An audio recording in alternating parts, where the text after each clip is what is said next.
Welcome back, everyone. All right, so I've deleted all that list code there, and what we're going to do in this tutorial is I'm going to show you how to put up a table. Now, up until recently, a lot of the web has been built off of tables, and it's kind of an old part of the web, but I do want to show you how to build a table anyway. So we do need a table tag, and this one's going to be a little bit different. And I'm just going to type in table here, and of course we need that slash in there.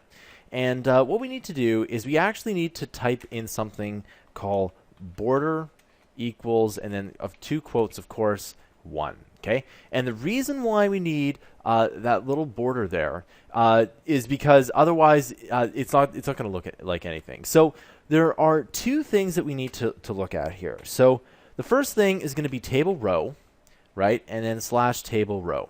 Okay, and for the most part, we have table row, and then in the table row we have table data, okay, which is TD, and then we close off that tag as well, okay, and we can say here we'll just put item in there, okay, and as you can see that's a table there, and I'm going to copy and paste the table data, and there we go. Okay, so now you can see I'm just adding columns to the table by adding the table data. Okay, now if I added another table row, watch what happens. So we got another table row, and we got slash table row, right? And you can kind of see it on the underneath side here, but not really. But let's go ahead and put in a table data, and we'll just type in the word item again, because again I just want to show you what's going on here.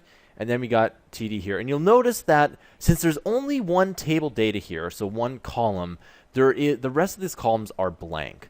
So what we need to do is we, for the most part, need to just copy and paste this over, and you can see that we now have items there.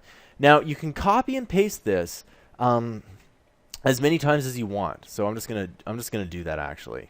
So you can see that here, everything is that's pretty much what a table is, and you can put lots of different things in a table. For example, you can type in bold, right, and then you can see here that only that table data is equal to bold.